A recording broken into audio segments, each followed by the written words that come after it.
नमस्कार दोस्तों, स्वागत है आपका हमारे YouTube चैनल पर। दोस्तों, अगर आप हमारे YouTube चैनल पर नए मेहमान दर्शक बनकर आए हैं तो आप हमारे YouTube चैनल को सब्सक्राइब कीजिए, बेल आइकन को प्रेस कीजिए ताकि आने वाली वीडियो का नोटिफिकेशन सबसे पहले आपको मिले और आप इस तरह की वीडियो का भरपूर फायदा हमारे चैनल पर प्रतिदिन उठा सकें। दोस्तों, हम अपने चैनल पर प्रतिदिन आपके लिए ज्ञानवर्धक वीडियोज और ज्ञानवर्धक प्रसंग लेकर हाजिर होते हैं और कोशिश करते हैं कि आपका ज्ञान इसी तरह हमारी वीडियो से बढ़ता रहे और आप इस तरह की वीडियो हमारे चैनल पर देखते रहें। दोस्तों, आज का जो प्रसंग है काफ़ी ज्ञानवर्धक है और आप इस प्रसंग से ढेर सारा ज्ञान अर्जित करेंगे, ऐसी मैं उम्मीद करता हूँ। दोस्तों, तुलसी को हमारे हिंदू और सनातन धर्म में काफ़ी पवित्र माना गया है। ऐसा माना गया है कि तुलसी के अंदर माता लक्ष्मी का निवास होता है।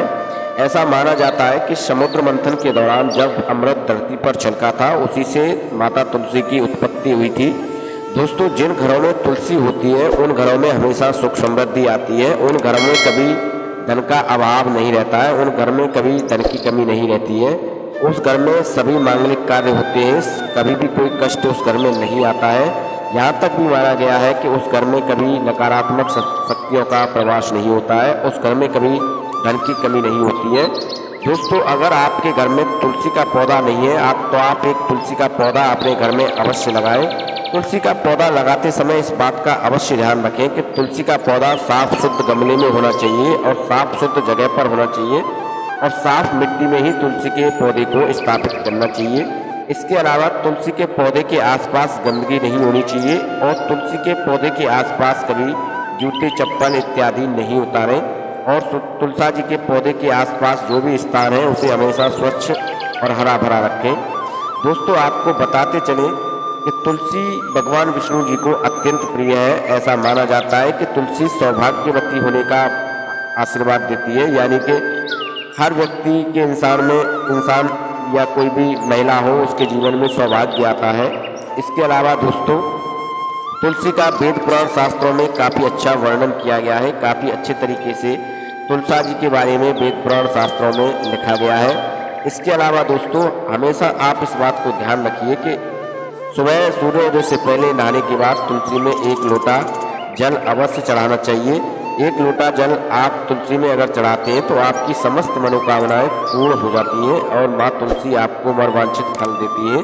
दोस्तों, अगर आपके घर में तुलसा जी का पौधा है, तुलसा जी का पौधा अगर आपके घर में ऐसे स्थान पर है जहाँ पर आप परिक्रमा लगा सकते हैं तो तुलसी की 1 परिक्रमा आपको जल देने के बाद अवश्य लगानी चाहिए। आप 5 परिक्रमा भी तुलसी के पौधे की लगा सकते हैं, आप 7 भी लगा सकते हैं, आप जो है 11 परिक्रमा भी लगा सकते हैं। इससे ज़्यादा आप न लगाएं। 5, 7 और 11 का काफ़ी अच्छा महत्व वेद पुराण शास्त्रों में लिखा गया है। माता तुलसी के पौधे की अगर आप ये परिक्रमा लगाते हैं तो आपको सुख और धन और संतान की अच्छी प्राप्ति होती है। आपके अगर विवाह के योग नहीं बन रहे हैं तो आपके जल्द विवाह के योग बन जाएंगे। अगर आपको नौकरी में सफलता नहीं मिल रही है या फिर नौकरी नहीं मिल रही है या फिर नौकरी में प्रमोशन ही नहीं मिल रहा है या फिर व्यापार आपका रुक गया है, व्यापार आपका ठप हो गया है, तो सभी कार्य आपके दिन प्रतिदिन बनते चले जाएंगे अगर आप माता तुलसा जी के पौधे की परिक्रमा करते हैं और पूजा करते हैं। ऐसा वेद पुराण शास्त्रों में वर्णित किया गया है दोस्तों। इसके अलावा दोस्तों, आपको तुलसा जी के पौधे में 1 घी का दीपक अवश्य जलाना चाहिए। घी का दीपक ना हो तो आप चमेली के तेल का भी दीपक जो है तुलसा जी के पौधे में जला सकते हैं। इसके अलावा दोस्तों, आपको शुक्रवार के दिन माता तुलसी को चुनरी अवश्य उड़ानी चाहिए। अगर आपके तुलसी के पौधे पर तुलसा जी के पौधे पर अगर तुलसी पुरानी हो गई है तो आप उस तुलसी को बदल दीजिए, आप नई तुलसी स्थापित कर सकते हैं। इसके अलावा अगर चुनरी भी पुरानी हो गई है या फट गई है तो आप उस चुनरी को भी बदल सकते हैं। शुक्रवार के दिन आपको जो है चुनरी अवश्य चढ़ानी चाहिए। अगर आप शुक्रवार के दिन चुनरी तुलसी माता को चढ़ाते हैं तो आपको मनोवांछित फल मिलने का आशीर्वाद मिलता है। इसके अलावा दोस्तों, तुलसा जी बीमारी इत्यादि में भी काफ़ी काम आती है। ऐसा माना जाता है कि जो लोग तुलसा जी के पत्तों का सेवन करता है उस व्यक्ति के कभी कोई रोग नहीं होता है और वो व्यक्ति हमेशा के लिए निरोगी हो जाता है, ऐसा माना गया है। तुलसा जी के पत्ते आपको भगवान विष्णु जी के प्रसाद में अवश्य शामिल करने चाहिए, क्योंकि माता तुलसा जी भगवान विष्णु जो है माता तुलसा जी के पत्ते के बिना अपना भोग स्वीकार नहीं करते, अपना प्रसाद भी स्वीकार नहीं करते। तो इसलिए आपको माता तुलसा जी के पत्तों का प्रयोग भगवान विष्णु के भोजन में या फिर उनके प्रसाद में अवश्य शामिल करना चाहिए। इसके अलावा आप अगर गुरुवार के दिन माता तुलसा जी के पौधे की जड़ में कच्चा दूध डालते हैं और इसके साथ आप हल्दी डालते हैं तो इससे भी आपको काफ़ी अच्छे धन की और सुख की प्राप्ति होती है। ऐसा माना जाता है कि गुरुवार का जो दिन है भगवान विष्णु का दिन है और इस दिन आप अगर हल्दी और दूध अपने तुलसा जी के पौधे में डालते हैं तो इसे काफ़ी सर्वोत्तम माना गया है, क्योंकि गुरुवार का दिन भगवान विष्णु का दिन है। इसके अलावा एक बात आप ध्यान रखिए कि दूध कच्चा होना चाहिए। अगर गाय का दूध हो तो सबसे अच्छा है, अगर गाय का दूध ना हो तो आप भैंस का भी दूध ले सकते हैं। बड़े बड़े शहरों में दूध गाय या भैंस का मिलना काफ़ी मुश्किल हो जाता है, तो वहाँ पर लोग दूध जो है थैली का प्रयोग करते हैं, तो आप थैली वाला दूध प्रयोग कर सकते हैं। पर इस बात का आप अवश्य ध्यान रखिए कि दूध उबला हुआ नहीं होना चाहिए, दूध हमेशा कच्चा होना चाहिए और कच्चा दूध ही माता तुलसी जी के जड़ में डालना चाहिए, यानी कि पौधे की जड़ में उसे डालना चाहिए। इसके साथ आप हल्दी अवश्य डालें। इसके अलावा अगर आपका तुलसा जी का पौधा गलती से सूख गया है या मुरझा गया है या टूट गया है तो आप उसे बदल दें और दूसरा पौधा स्थापित करें।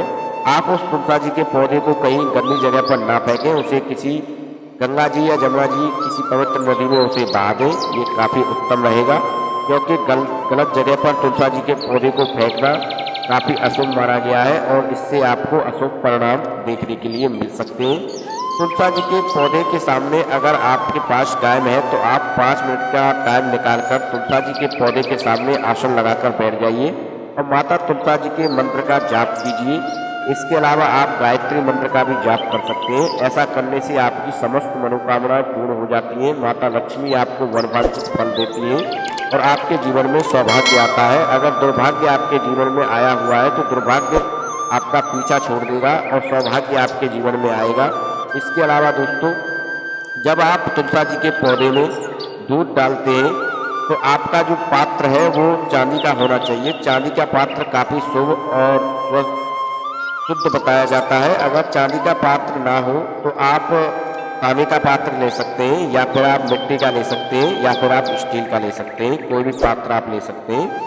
सबसे बेहतर होता है चांदी का पात्र। चांदी के पात्र से अगर आप माता तुलसा जी को जल अर्पित करते हैं या फिर चांदी का पात्र नहीं है तो आप स्टील का पात्र ले सकते हैं। इसके अलावा दोस्तों, संडे के दिन यानी रविवार के दिन आपको माता तुलसा जी की दीपक नहीं जलाना चाहिए और ना ही माता तुलसा जी में जल देना चाहिए। ऐसा वेद पुराण शास्त्रों में वर्णित किया गया है, ऐसा वेद पुराण शास्त्रों में लिखा गया है। तो इस बात का आप अवश्य ध्यान रखिए कि माता तुलसा जी का जो पौधा है वो काफ़ी सर्वोत्तम होता है और माता तुलसा जी के पौधे की जो उत्पत्ति हुई है वो समुद्र मंथन के दौरान हुई है। समुद्र मंथन के दौरान जो अमृत कलश में से धरती पर छलका था उसी से जो है माता तुलसा जी के पौधे की उत्पत्ति हुई है। तो दोस्तों, माता तुलसा जी के पौधे में जल आपको अवश्य देना चाहिए और माता तुलसा जी के पौधे को हमेशा स्वच्छ और हरा भरा रखना चाहिए और शुद्ध जगह पर ही इस पौधे को स्थापित करना चाहिए। इसके अलावा इस पौधे के आसपास गंदगी नहीं होनी चाहिए, जूते चप्पल इत्यादि आपको इस पौधे के आसपास नहीं उतारना चाहिए। ऐसा जो है वेद पुराण शास्त्रों में वर्णित किया गया है। दोस्तों, तुलसा जी का पौधा जो है वो काफ़ी सौभाग्यशाली है और काफ़ी सौभाग्य होने का आपको फल देता है, हमेशा इस बात का ध्यान रखिए। दोस्तों, ये थी तुलसा जी के पौधे को लेकर कुछ ऐसी महत्वपूर्ण जानकारी जो हमने आपको इस वीडियो में बताई है। हम उम्मीद करते हैं जो जानकारी हमने आपको वीडियो में बताई है वो जानकारी आपको अच्छी लगी होगी और आप इस जानकारी से ढेरों लाभ उठाएंगे और आप इस जानकारी के बारे में अपने मित्र व सगे संबंधियों को भी बताएंगे। इसके अलावा आपको हमारी जानकारी अच्छी लगी हो तो इस जानकारी को व्हाट्सएप, फेसबुक, सोशल मीडिया पर अपने दोस्तों में शेयर कीजिए और 10 लोगों तक ज़रूर शेयर कीजिए ताकि वो भी इस जानकारी से ढेरों लाभ उठा सकें। इसके अलावा दोस्तों, अगर आपके मन में अभी भी कोई सवाल है तो आप हमें वीडियो के कमेंट सेक्शन में कमेंट कर सकते हैं, हम आपकी पूरी हेल्प करने की कोशिश करेंगे।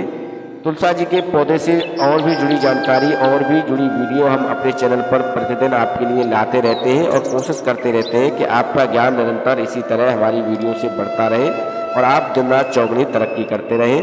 दोस्तों, वीडियो अच्छा लगा हो तो एक लाइक कीजिए, और चैनल को सब्सक्राइब कीजिए। वीडियो को 10 लोगों तक अवश्य शेयर कीजिए ताकि वो भी हमारी वीडियो से ढेर सारा ज्ञान ले सकें। धन्यवाद, नमस्कार।